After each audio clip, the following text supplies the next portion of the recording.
Hello and welcome to another episode of All Things Money. I'm your host, Fatima Attarwala. My guest today is Mohammad Rajpur, Chairman, Pakistan Ship Agents Association, who has also been associated with Karachi Port Trust, Port Qasim and Gwadar Port. So our conversation today will completely focus on ports, shipping, and how all of this ecosystem has been affected by the recent conflict. Hello, sir. Welcome to this room. Thank you very much.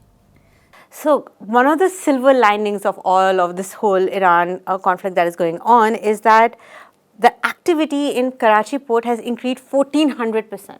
In 1 month of March, there has been more transshipment than there has been the entire 2025 year. So, how do you see this something that will continue post whenever, inshallah, whenever the war ends, or is this just a one-off windfall? I think it's important to first contextualize this percentage figure that you mentioned, because we have not traditionally been what is known as a transshipment hub. So the figure you cited, that in the month of March, more cargo was handled than in the entire previous year, we're only referring to transshipment cargo, because naturally we have our national cargo and we have our transit cargo also, which is our obligation to Afghanistan and then sometimes to Central Asian landlocked countries. So what happened actually was, because the Straits of Hormuz hosts several traditional transshipment hubs such as Jabal Ali, Khalifa Port, and then of course outside the Strait of Hormuz you have Salalah.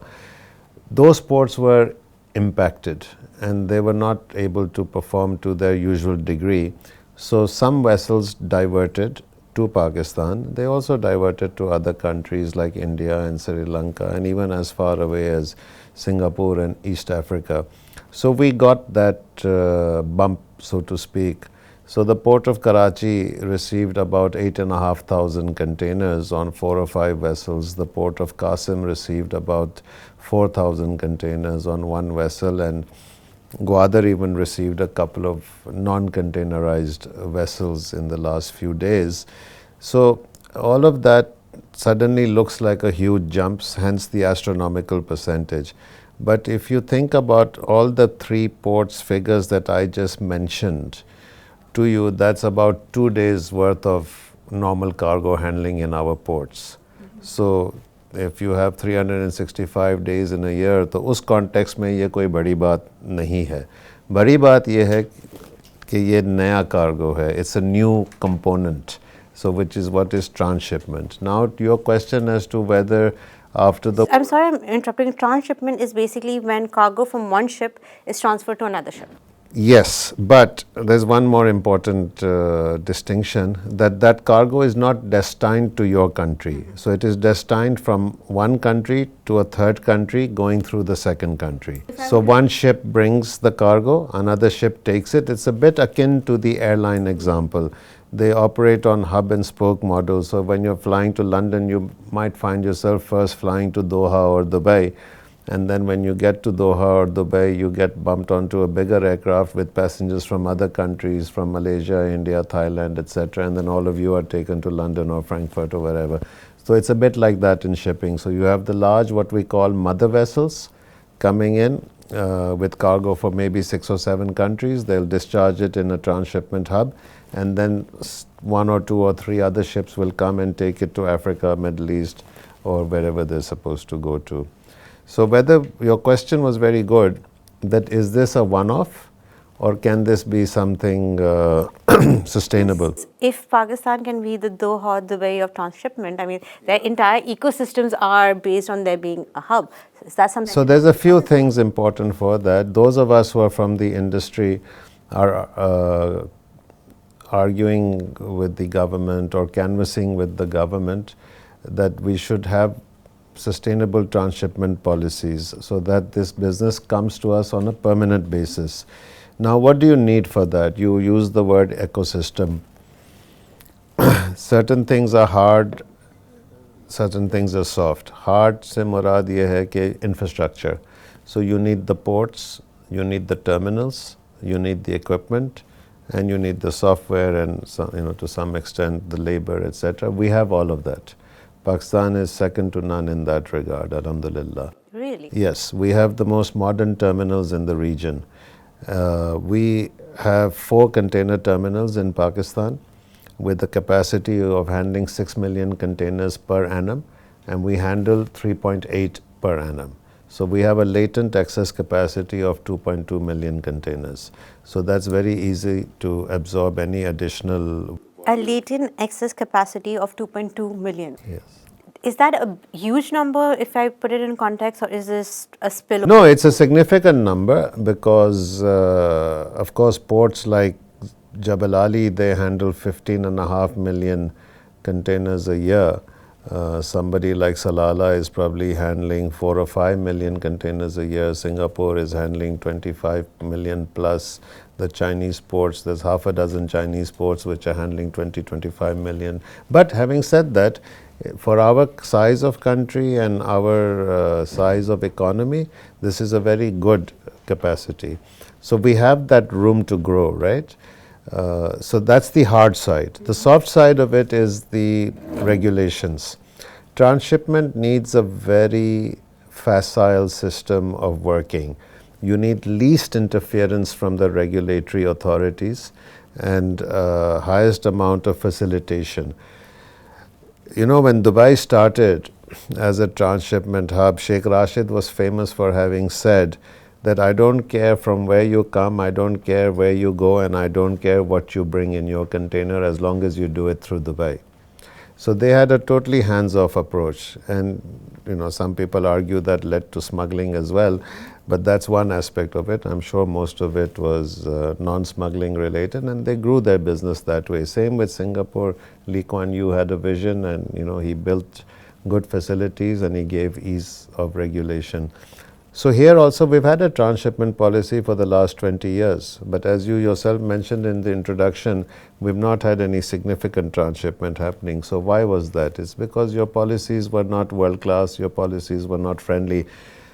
Fortunately, my association, Pakistan Ship Agents Association, which I chair, we are, as soon as the war broke out, I think the war broke out on the 28th of February. On the 3rd of March, we sent our first recommendation to the government. And we sent 2 more recommendations within the month of March, explaining how our transshipment policy needs to be tweaked, how it needs to be improved. We can get into the details if you wish. And I'm happy to tell you that the government responded within days. What would, I think, normally have taken us 1 or 2 years of lobbying, we got done in a matter of days. And were they implemented as well? Yes, they were implemented. I would love to hear the details. So what I suggested to the government was that, first of all, we need no inspection of the containers. These are not our containers. We don't need to look into what's... And they're not coming to Pakistan. And they're not destined to Pakistan. Second, I explained to them that we have a certain amount of on-dock capacity, and then we have a lot of off-dock capacity. So we requested that let the transshipment containers be also stored off-dock so that your on-docks don't get congested. And what is on-dock? On-dock means the terminal which is inside the port, and off-dock is something which is a satellite, it's outside the port. It could be 2 kilometers away, it could be 20 kilometers away. But all over the world, off-docks, they take the excess pressure from the on-dock terminals. And the third thing we requested them was that you also allow LCL cargo, not just FCL. What that means, FCL means full container load. LCL means less than container load. So countries, jurisdictions such as Jabal Ali, they allow the LCL containers in from maybe 4 or 5 destinations. They are deconsolidated, which means that the cargo is discharged. It is rearranged and reconsolidated, and then re-exported. So what that means is you might be having one component coming from Vietnam to Jabal Ali, another component coming from Thailand to Jabal Ali. Those 2 components would be married into one box and then sent off to East Africa. So that business, you know, customs was very wary, and they were not sure that if this is going to leak into the tariff zone or whether it's going to lead to smuggling or contraband items. Then the other requirement the government had was related to inspection was scanning. They wanted to scan 100% of the cargo. So again, we recommended that, look, If a ship comes with 4,000 or 5,000 containers, it's going to take you 1 week to scan the cargo. No ship owner is going to come and do that operation over here. So they agreed to what's known as a risk management system. So only those cargoes would be scanned which had some inherent risk. Maybe it's going to a war zone, coming from a country which is not friendly with us. So things like that. And they said we will not scan more than 30% of a vessel's cargo. So that's an improvement. It's not ideal, but it's an improvement. Before this, it was what percentage was being scanned? No, there was no transshipment cargo. What I'm trying to say is that the rule said that 100% of transshipment cargo will be scanned. So that rule we got relaxed. Yeah, and that also is a ceiling based on RMS, risk management software. And I think I give credit to the government because what happened was the Prime Minister actually formed a committee on maritime affairs.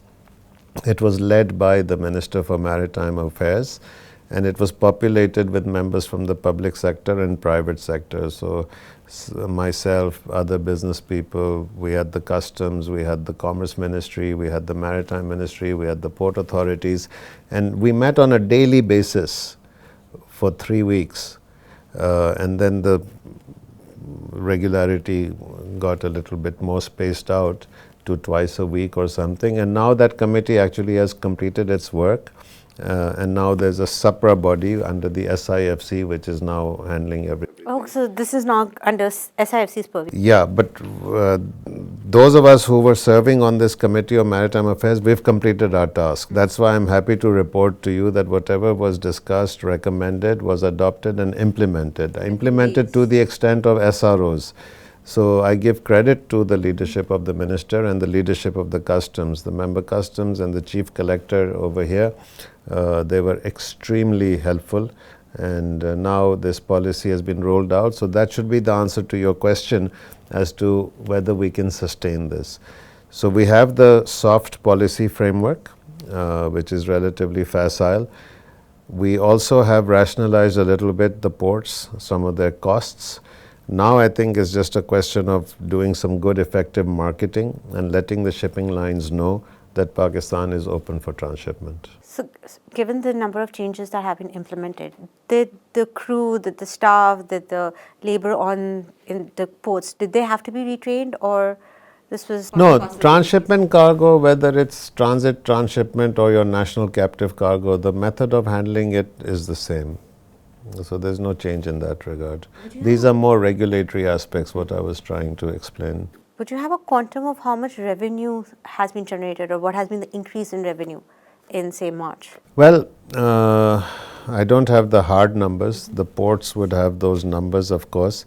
But my own estimate, when the government asked me, कि भाई ये आप policy recommend कर रहे हैं, फायदा क्या होगा? So I came up with how do you say it, like a guesstimate, an intelligent guess or a guesstimate, and I felt that on a full cycle basis, in, out movement, per container, all the stakeholders involved, whether it was the ports, whether it was the terminals, whether it was the off docks, whether it was Sindh Revenue Board from a tax point of view, the income tax from a FBR point of view, it should net us about $150 per container. So if we do 1 million containers a year, that will be $150 million that we were not doing before. Now, right now we've only done about 12 or 13,000 containers, so it's nothing to write home about in the overall scheme of things, but I think we've laid the foundation of a new business category and a new business volume. And don't forget, this also leads to a lot of ancillary benefits, right? When you get a transshipment container coming in, somebody is securing it, somebody is transporting it, somebody might even have to repair it a little bit, a little bit of paint and welding or whatever. Somebody's inspecting the seals on it. So there's a lot of other ancillary benefits also that come about. So you said we have 2.2 million latent excess capacity. So by $150 per ship, that comes to around 300 million. No, not per ship, per container. Per container, that comes around to... Yes, but if we use all of that. Yeah, potential, just an absolute percentage. So given how dollar starved we are and how our exports don't do, this would be a very welcome increase, no? Yes, absolutely. And we have, you said that we have one of the best infrastructure in the world. So this is infrastructure, we have that investment already made. So this is what we can make from our existing capabilities. In the late 1990s, Pakistan adopted what is known as the landlord port model, which was given by the World Bank. So what our ports did was, instead of physically actually doing the handling of the cargo, they outsourced it to specialized terminal operators. So today we have 4 container terminals, we have a bulk terminal in KPT, a bulk terminal in Port Qasim, we have chemical terminals, LNG terminals, LPG terminals.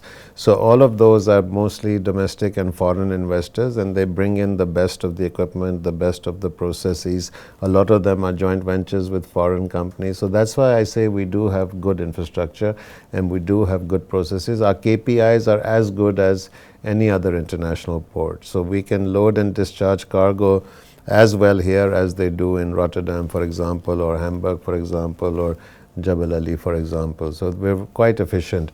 And one thing I must mention, a lot of the headlines which were being propagated at the time when this transshipment cargo phenomenon was first felt in Pakistan, they used to say, oh, there's a rush of ships, there's long queues of ships. There was no such thing. There was no congestion. We handled everything very efficiently, and I had to correct many people to say, okay, there's no rush. Things are being managed. When a vessel says it wants to come to Port Qasim or Karachi, it doesn't have to wait. There's zero congestion. We bring it in, take it out. So our ports are also, mashallah, very well managed in that regard, and then our terminals are also very well managed in that regard. It's very pleasant to hear that we have a sector that the private sector has taken the lead on, that we have one of the best infrastructures in the world, KPIs that match the international standard, and that we managed to do something right within days without congestion, even though activity increased by 1400%. So that's a success story that I think I rarely get. Absolutely. And you know, we are always complaining and moaning, but we never talk about the good things. So I feel like, you know, ek achhi cheez hai, to it must be appreciated. And I think this is a good example of how, when the private sector takes the lead in a sector, how it can have long-term benefits. Absolutely. You know, how we have the finance minister always saying that the government has no business being in business. So something like a port being run by various private sector operators being so efficient that an anomaly and abnormal event such as this has been managed efficiently. So that's very. And I'll tell you, it sent a good message to the world. This LCL cargo, what I explained to you, there's one company, I can't name. So that's full container load. Less than container load. There's one company which has traditionally been doing this business in Jebel Ali, and they've announced that they're going to move all operations to Karachi. And they're a big American company. A big American company. So finally, we have some American investment coming in because of the conflict. Some monetary benefits. Yes, you know, this sector actually has attracted a lot of FDI over the years. I've personally been with. Because I have not been able to find a sector that attracts FDI behind the Chinese FDI for IPPs or FMCG seeking FDI. No, I've been on the board of KPT, I've been on the board of Port Qasim, and I can tell you that I've personally witnessed in excess of $2 billion of FDI in the port sector in the last 10 to 15 years. In a country in which the annual FDI is paltry, billion, 2 billion, 3 billion, for 10 years, for one small sector to have even $1 billion in FDI, that's saying something. Over a period. Over a period of time, so obviously not 1 year, like over 10 years, a decade. But it's all sustained, because when you invest in these terminals, it's usually for 20, 30, 40, 50 years. And there's a constant renewal. So, you know, the equipment has to be replaced. So that means that every 10 years, they're probably replacing and adding even more money in. So it's quite healthy in that sense. It's also profitable.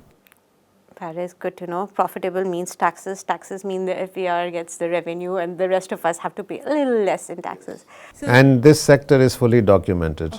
That's another very interesting thing about the maritime sector, because every incoming and outgoing flow is monitored by the State Bank of Pakistan. So we come under that regulation. And then, of course, naturally, port authorities, terminal operators, those are all also big corporations. So there's no under the table, so to speak, transactions going on. Even labor is paid officially, everything. So they get the minimum wage? No, they get At least the 2 to 3 times the minimum wage.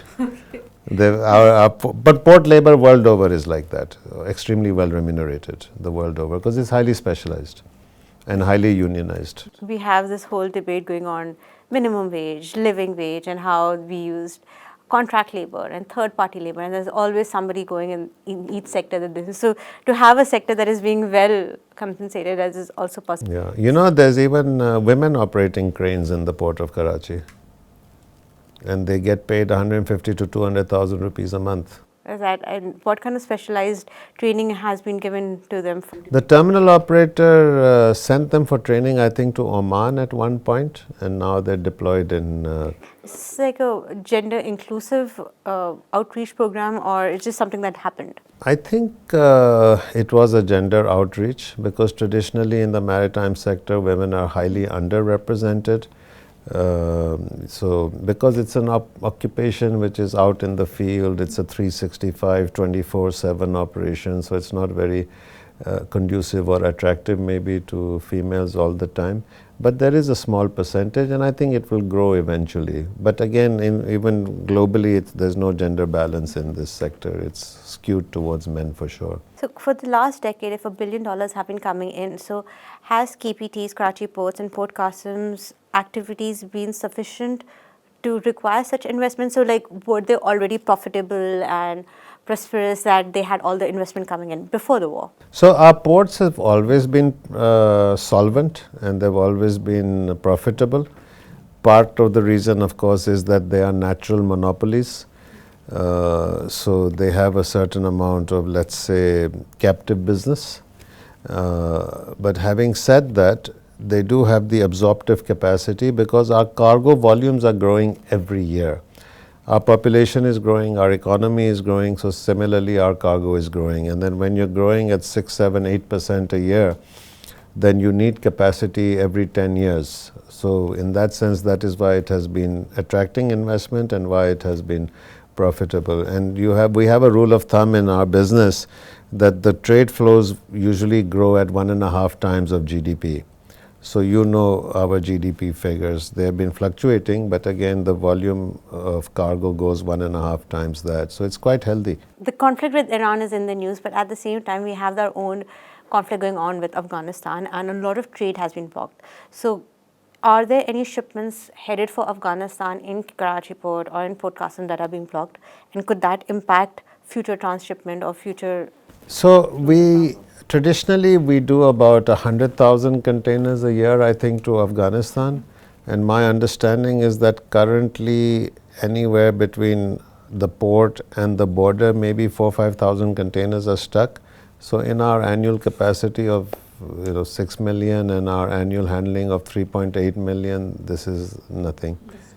It will not hurt our transshipment. It will not affect our ability to efficiently handle new cargoes. Could it potentially give the signal to other countries that if Pakistan has problems with the border and there's some landlord, for example, if some shipment is coming in to Karachi Port and then going from Pakistan to Afghanistan to the Central Republics, that is being blocked because of Pakistan's dispute with Afghanistan. So could that affect the... To some extent, yes, but we have alternatives. I don't know if you read recently, we have done some shipments to Central Asia via Iran. So we do have an alternative. And in fact, the Iranian infrastructure is better than the Afghan infrastructure, the roads and the rail. And right now, of course, our relationship is also extremely good. So there are international conventions which are used for this. It's called TIR. It's a UN convention. Pakistan has been party to it for about 20 years now. So I think the Central Asian republics also understand our issues with Afghanistan, and since there is an alternative, it might be a little bit longer route or costly, but people are using it already. If the conflict worsens, it is always possible that the nicer roads and the infrastructure of Iran is no longer standing because of whatever happens in Iran right now. True, we've not heard anything. I mean, those shipments are going through. So the shipments to Iran are going through. Because with the No, I'm talking about transit. You're talking about bilateral, so there's difference between the two. No, I'm talking about transit through Iran. Yes. Because with the internet shutdown in Iran, we don't really know what's happening Yes. there that clearly. So if the shipments are going through Iran, which means at least some of its infrastructure is still standing. I believe so. And the gas is also cheaper, or the diesel or petrol is also cheaper. Gas is a very sore point. I mean, sometimes there's no electricity and sometimes there's no gas and sometimes there's no electricity or gas. So even if you want a cup of chai, we cannot have it because what does one do? So yeah, it sounds nice that you could be in Iran and have access to energy, but then it is an oil exporting country. So There was a CNN report that they went through the rural areas of Iran, and people were just living almost normally. So anyway, that's good to know. So, we have talked about ports and how efficient our ports are and how we can compare it to some of the best ports in the world. But what about our ships? Our fleet is very small, less than 2,000. So, compared to say India that has 1,200 ships or UAE which has 1,600 vessels. So, why are we lagging behind so severely?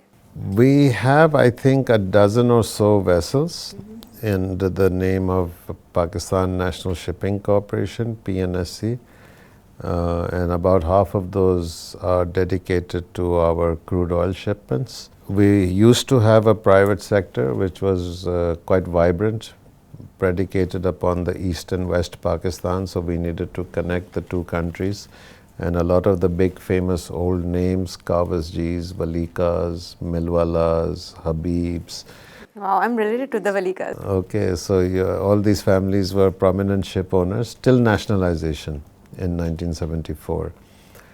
After nationalization, there have been several attempts to revive the Pakistan private sector fleet, but the government has not been able to attract or inspire confidence. So I think, once bitten, twice shy wali baat hai. Private sector is very conservative. And the other thing is, those who want to do this business, they can do it sitting in Dubai, Singapore, London. Why should they put themselves into a more difficult jurisdiction? So I think that this will have to be state driven. To some extent, I support this because your shipping fleet is also your strategic fleet. It's your man of war. And as you saw in the Straits of Hormuz crisis, had it not been for PNSC and had it not been for Pak Flag and had it not been for the excellent relationship between our top leadership and the Iranian top leadership, we were one of the few countries whose oil ships were being allowed through the Straits of Hormuz. And that's why we did not see the sort of rationing that you saw in India and Bangladesh and Thailand for petrol. So I think you can lament the fact that there's no large fleet, so to speak, of under the Pakistan flag, but we should also celebrate the fact that we had enough assets within our flag, within our state-owned enterprise entity, to carry all that cargo in this dire time of need. Having said that, there is a little bit of activity going on now, in the sense that a second Pakistani company has recently, about a year or so, entered into the container business. It's also quasi-state owned. There's a company called All Pakistan Line, AP Line. It belongs to the National Logistics Cell. And they've ventured into this area, and they've started to operate in the Far East and the Gulf. During the war, they had some challenges, but now they're trying to re-establish that service. At least they should start feedering to Oman and UAE. So I'm optimistic. I think that a second plank is now being laid, and maybe based on that experience, some other entrepreneurs also come up. The current government is also very keen, the minister is also very keen that they should encourage Pak Flag. But the key is going to be what sort of financing terms we can provide, how easy the registration and deregistration process for the ships will be, how minimum control will be exercised rather than maximum control will be exercised. Let them do their business, don't bother them too much. So we have to see how it evolves. But there's one major problem is when you flag a vessel in Pakistan, you have to pay 23% sales tax. And you don't have to pay that in Greece or Panama or Dubai or Singapore or Liberia. So if you buy a $10 million ship, you're already burdened with $2.3 million of a sales tax. And that apparently is something which the IMF is not allowing the government to delete from the schedule. Why? Because IMF, as you know, is... It wants us to raise taxes and all, but ships are such a small sector when we look at the macroeconomy that you would expect at least rationalize. But I suppose for them maybe it's like if you give concession to one sector, another sector will come and say, "Ke bhai, hame bhi maaf kar do." Yes. So we have to see where that conversation ends up. But right now they're not being flexible on this at all. But isn't that the discrepancy that we have one of the best, like we have world-class ports, but we do not have a shipping line, a very strong shipping line. So I would have thought that they would grow in tangent. Not necessarily. I mean, Oman doesn't have a huge fleet or Dubai doesn't have a huge fleet, and yet they are also... If we had, like, so assuming we have 24 ships or around that time, a little less than that, say, if we get a dozen more, what would those ships do? Like, would they still be ferrying oil or would they? No. The idea is to go into other areas such as edible oil and rice and seeds and cement and any other commodities. So it should be a diversification. There's no point concentrating on one same type of cargo. But you know, we are served quite well. All the major container lines come to Pakistan. All our bulk cargoes are catered for. So in that sense, you know, people do take interest. I mean, we have about 4,500 ship calls a year at our ports. So that's quite a large number, and the cargo quantity already said to you. We have about 3.8 million containers a year, and then we have about 75-80 million tons of other break bulk cargo. So it's a healthy market and it's sufficiently served. You know, it's not necessary that the Pak flag will be the cheapest as well, right? So we have to also look at the cost. Maybe they will actually need some more incentives or they will need some subsidies. So we'll have to do this calculation very carefully. It's like, I suppose, if you only go out once a week, do you really need to buy a car, or would you rent a car for that once a week situation? That balance is to be calculated. So we don't really need ships right now because we have... No, I'm saying we do need ships, but the question is whether it's going to be cost effective to have it in Pakistan flag. You don't want to flag something and then end up paying more for it. So it has to be efficient as well. So with the conflict, there's been a lot of, in the media reports that the insurance costs have gone up, the rates have gone up. So has that been happening? Absolutely. If you are, if you were, let's say, transiting the Straits of Hormuz or the Red Sea, pre-conflict and post-conflict, if insurance was available, it was available at 10 to 20 times more than the pre-war cost. So it's a huge increase, and that you may have read many reports that said that the Iranians didn't need to do anything except scare Lloyd's of London. So, you know, insurers are conservative by nature. So they will try to price risk, but they also have to take calculated risk. They will not take a uncalculated or a unnecessary or an unmitigated risk, right? So what happened was, before the war, a typical insurance transit was available at 0.125% of your ship's value. That suddenly went to 1.25%, and then it went to 4 or 5%. Yeah. Wow. And some were even cancelled. So it's highly expensive. If you were paying $125,000 and suddenly you had to pay $5 million, this is a ridiculous scale. It wouldn't be, you know, vaare mein nahi aayega to send that shipment. And that's why you see a lot of ships are standing and not taking the risk. And don't forget, it's not just the ship, it's the crew also. The welfare of the crew is extremely important. The safety of the crew is important. And then, of course, the value of the cargo itself. Makes one wonder how much of all of this that President Trump take into account before he launched the war on Iran? Probably none of it. So it also explains why I think US is looking for an off-ramp, because the consequences of it is hitting every single sector. It's just a small thing, but I was talking to somebody I know and they were like, our payments have been stopped because every company is stocking up on petrochemical goods. So for example, if you have a plastic cap, they're stocking up on that, because what if those plastics get stopped? So the small suppliers' payments, that are sitting in Bori Bazaar, their payments have been blocked because they are stocking up. So the chain reaction of a simple conflict is, has affected every single sector down. And it's just not as simple as just saying oil prices have gone up. Yeah. You're absolutely right. I think that we lose sight of the fact that there are so many parts of this chain.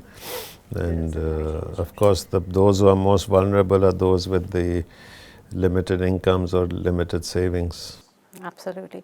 So before this conflict happened, when US and Trump was going all about China and the tariffs, there was this whole thing in which he said that ships bearing Chinese flag would not be allowed to dock. So would that have had an impact on the shipping industry globally? I'm sorry, I didn't quite catch that. What did Mr. Trump say? President Trump was trying to penalize Chinese ships from docking. But you're talking about before, yeah. When the biggest news was the tariffs, the very high tariffs that Trump had imposed in the entire world. So among that, he had also taken measures for shipping. So, the whole sheen exports to US got affected. And one of the things that happened was the shipping. So do you remember what happened then? So he had said 2 or 3 things, right? One thing that he said was any ships built in China will have to pay a higher tariff, higher port dues. The second thing he said was any ships flying Chinese flag would have to pay the higher tariff. And both of this, I can't remember what finally happened, but I know there was some moderation from his original stance. So let's say if he said that it's going to be $1, I don't think it eventually went to $1. It was probably 10 cents or 20 cents. But having said that, yes, it had a huge impact because a lot of things are built in China and ships are one of them. And China has a huge merchandise trade and it carries a lot of it on its own flag. So there was definitely a huge impact across, but it was focused more on the Trans-Pacific trade and the transatlantic to the extent of whatever European carriers were using Chinese built vessels. But I think there was, eventually it petered out, so to speak. Because I remember there being a lot of headlines and they just, as you said, kind of fizzled out. So there was a lot of alarming, this could happen, and then just suddenly there was silence on it. So I was just wondering what happened. He probably moved on to another target. Or in this case, war. Already, he has been talking Cuba, that after he's done with Iran, he's going to move on to Cuba. I'm sure Cuba is quaking in its boots as to what could potentially happen. So we have talked about Karachi Port and we have talked about Port Qasim. We haven't really touched on Gwadar Port. Now, Gwadar Port had a lot of expectations attached to it. It was one of the crown jewels of CPEC. So independent of the war, how do you see Gwadar Port's performance given how strongly associated you are to the founding of Gwadar Port? Well, I served on what was known as the Gwadar Port Implementation Authority, and this was during the period when the port was being built and the period when the port was being concessioned. Yes, it has been a disappointment, I would say, to most observers, and it hasn't lived up to expectations. It's quite complicated in the sense that we have to bear in mind a few things. One is that ports are always a long gestation project. It's not like you build maybe a mall or a hotel or a house or an apartment and it can be occupied quite soon after it's completed and be fully occupied even. If I give you the example of Port Qasim, 1982 was when the first iron ore and coal berth was built and the marginal wharf was built. 1985 was the first time cargo arrived on the marginal wharf. And 1997 was when the first container arrived in Port Qasim. Okay. So look at 15 or so years it took for the port to develop a certain level of activity. And that's Port Qasim, which is next to the largest city in Karachi, in Pakistan. Gwadar is in the middle of nowhere. I think what happened was, first we lost our long-term lens, so to speak. Second, we didn't quite develop everything that was required to be developed in sequence. The industrial zone had to be developed. Connectivity to the industrial zone had to be developed. Connectivity to the national highway had to be developed. So you built a port as an island. And I'm not blaming anybody, but that's just the way it happened. We are, in this country, sometimes things do get delayed, right? Especially public projects. Then more importantly, or perhaps most importantly, there were political issues and security and safety issues. No investor is going to come and plunk money down somewhere where he doesn't feel safe, or he doesn't feel his investment is safe. So we had, back in 2006-07, made an agreement for 40 years with the Port of Singapore Authority, which is a highly respected operator. But unfortunately, they then fell victim to the safety situation, the security situation, the political situation, the lack of connectivity situation. और आपको हैरत होगी that there wasn't even enough power and water for the port to operate. And to some extent, people still today say that a tanky of water in Gwadar is more expensive than in DHA or some other prosperous sub. And this is Karachi, where water is extremely expensive. Yeah, so Gwadar is even more expensive than that. So there are many challenges. I think that it will take time to settle all these issues. It's not really the port's fault, because there are many things outside and surrounding the port that need to be resolved. But this war has highlighted the importance of Gwadar. There was already an importance of Gwadar, otherwise the Chinese would not have built it, we would not have built it. Singapore would not have tried to operate it, and now of course the Chinese are trying to operate it after 2012. But all these factors put together, it has highlighted that Gwadar is immediately outside the Straits of Hormuz. It is not in the war zone, and I think in the coming days you will see more importance of Gwadar, and therefore you will see more activity at Gwadar, and therefore you will see more investment at Gwadar. Given how much has gone into building Gwadar politically as well as economically, I can only hope that what you say comes true. As you were talking off camera, as you yourself pointed out, ports have been the vehicle through which there's been a lot of colonization. This is how British Raj came to Pakistan. And this conflict has again highlighted the importance of ports. So going forward, I hope that this turns out to be that silver lining, that we get the $300 million worth of potential revenue through transshipment, that we do become the Dubai and Doha of transshipment, and that Gwadar port finally pays its dues. Well, I think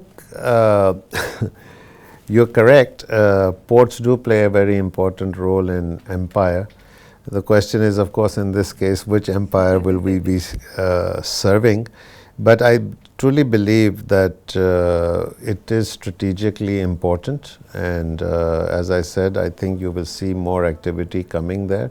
The important thing is going to be that I think we don't make it just a purely Chinese affair, right? It has to be first and foremost a Pakistani affair, and then it has to be an international affair.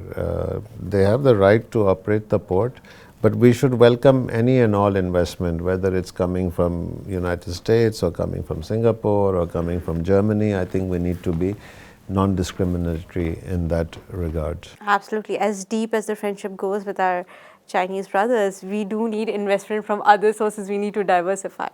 So this has been a very interesting podcast. It's very rare that I am able to talk about a sector that is actually doing well and has the potential to earn hundreds of millions of dollars. So thank you so much for increasing my knowledge about that and the knowledge of my audience. Thank you for calling me.